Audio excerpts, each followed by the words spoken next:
Assalomu alaykum. Onalarning eng yaxshisi, aziz va mehribon qaynona oyijonim. Ramazon muborak bo'lsin. Alloh qalbingizni iymon nuri bilan yoritsin. Qilgan har bir duoyingizni ijobat aylasin. Siz oilamizni duosi, ro'zg'orimizning barakasiz, sabringiz va mehringiz bilan barchamizga suyanch bo'lib kelgansiz. Alloh sizni sog' salomat, izzat hurmatda uzoq umrlar bilan siylasin. Biz farzandlar va nabiralaringizni baxtini ko'rib bering. Yuzingizdan tabassum arimasin.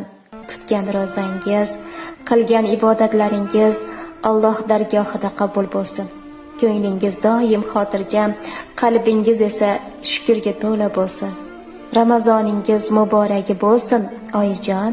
Sizni duoyingiz bilan uyimiz mustahkam. Sizni borligingiz bilan hayotimiz barakali. Boringizga shukr, mehribon oyijonim.